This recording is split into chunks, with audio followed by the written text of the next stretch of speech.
friendship, dating, romance, heartbreak, and finding love again. Happiness. Welcome to Love Haven. It's Tayo's 32nd birthday and it happens to be a Friday. He is really not the party type, but just got into a relationship with a party freak. Talk about opposite attracts. That's the case between Tayo Akinjayeju and Ibukun James. Tayo's life isn't particularly boring either, but he likes to strike a balance and sometimes just keep things simple. That's not Ibukun's way. When it's loud, weird and wild, then you've got her attention. They happen to be childhood friends. Their parents knew each other from university days, and since then, they maintained the relationship. They also ensured that their kids kept the bond. It was the same school, same events. If not for the distance between their homes, it would have been the same church. However, it's the same denomination. They made sure Tayo and Ibukun dated. For them, it was another way to seal their bond. Tayo and Ibukun's relationship has been a roller coaster since their school days. They were always dating on and off. Most of the times, Ibukun happens to be the reason.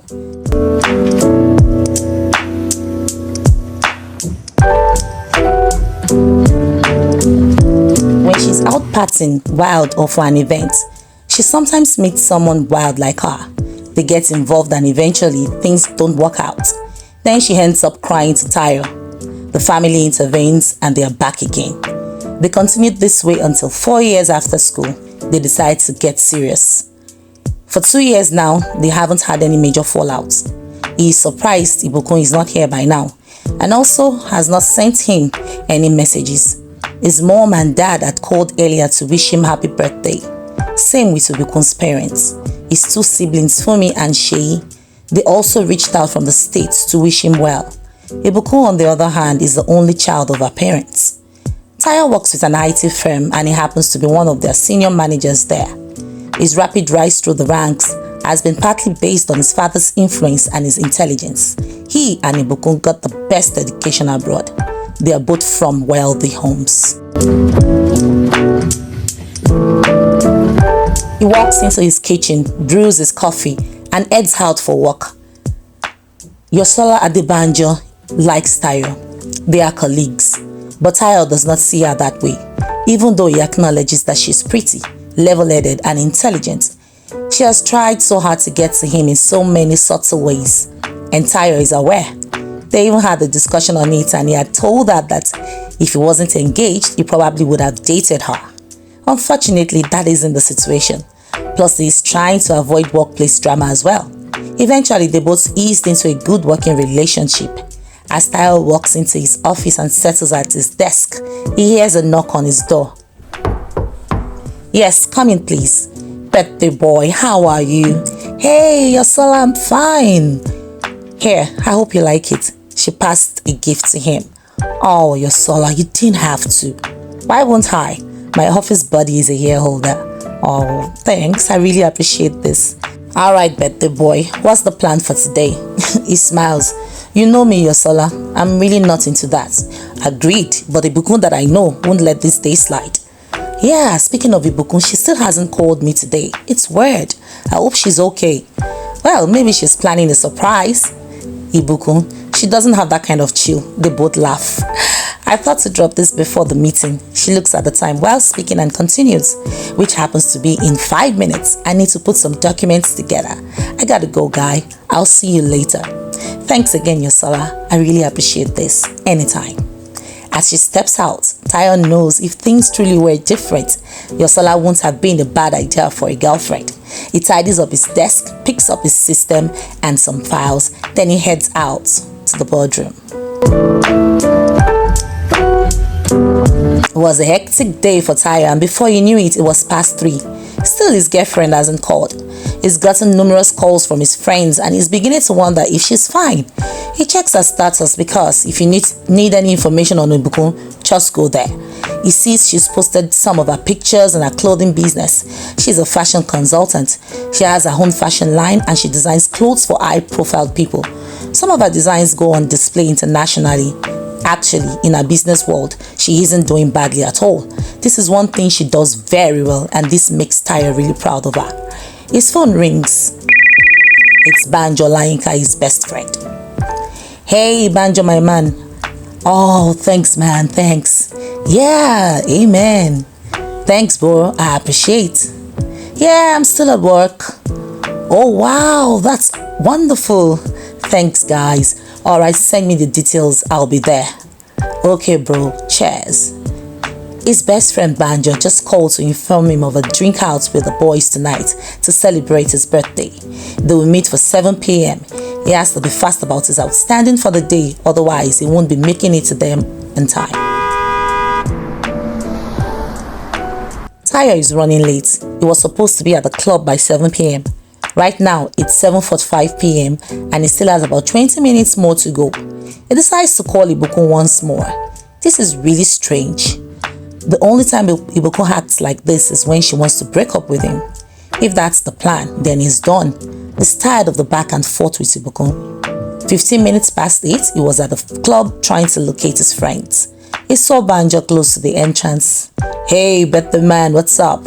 I'm sorry I'm late, I had lots on my table.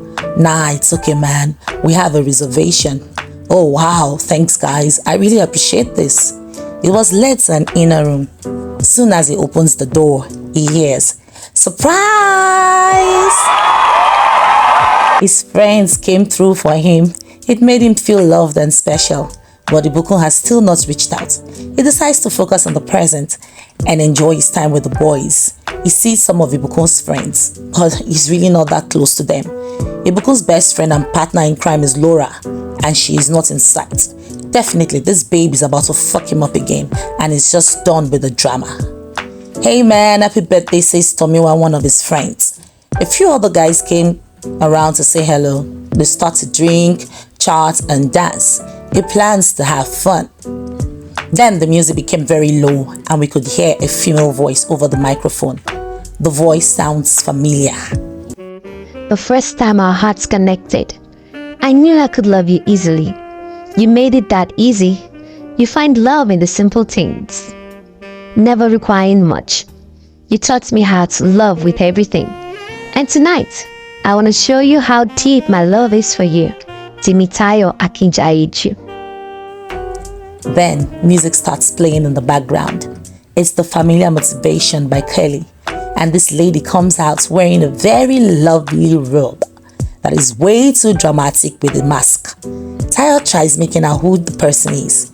He wasn't so sure, but there was something familiar about the way she walked. Soon as she got close, he could smell that perfume. Too familiar to be missed. He smiles. Ibukun. It must have taken a whole lot for her to hold this one in. She sits on his lap and kisses him on his lips and whispers into his ear. I love you, baby. Happy birthday. I love you too, hon, he replied. But you got me worried. She was laughing and everyone clapping at the same time. She takes off her mask and kisses him fully on the lips. Then she whispers in his ears, enjoy. She stands up and moves out of sight. Few feet away from Tayo stood this black lady. The spotlight on her makes her body glow and her shape visible from afar. She looks like a goddess. Her shape is to die for. Her skin looked silky and shining. Perhaps it's the spotlight. We'll never know. But there's something magical about her. She walks towards Tayo in the most sensual way, stops a few feet away from him and flexes her body slowly. Then she turns round and backs her ass towards him, slowly reaching for her feet. She jiggles her cheeks. Everyone is screaming, but Tayo is not finding this funny. It feels too intense. He's ashamed of himself because his body is beginning to react to every move she makes. She moves closer, and he could see her face. She is dark-skinned, but she's beautiful. She swirls around and goes behind his chair, touches his chest from the back and bends her mouth to his hair. First she blows on it and then she licks his hair. Tayo felt like he was going to go mad. Soon she's on his lap, about to give him the lap dance of his life. She looks him in the eye and places her palm flat on his chest. Then, in that moment, he felt a connection when she touched him. She stared hard at him like she felt it too. 20 minutes later, it was over, and she walks away. Tayo's mind is messed up already. He just sat there faking some smile while his body was on fire. He walks to Ibukun to say thank you, even though he felt that was an extreme birthday gift. Yosola had given him a lovely notepad and a pen. It looked quite expensive and he was even running out of pages on his notepad and thinking of getting a new one. Somehow that felt like a lot, but this is something he really cannot relate with. However, not saying thank you to Ibukun is like pulling the tail of a lion. Thanks, babe. You like it? Oh, yes, babe, I do. Makes you want me, right?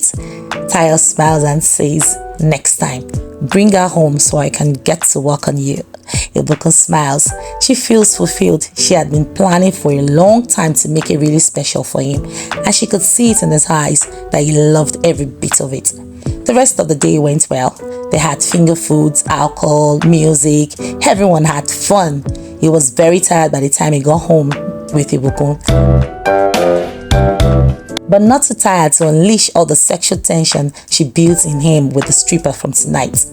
Unreasonable as the entire stripper's surprise was, it left him wondering who the girl was and the possibility of seeing her again. Alright, thank you for listening, guys. I hope you enjoyed every bit. This is just the first chapter. Stay tuned for the second chapter tomorrow. Please don't forget to hit the subscribe button, follow, like, and share. I love you all. Bye.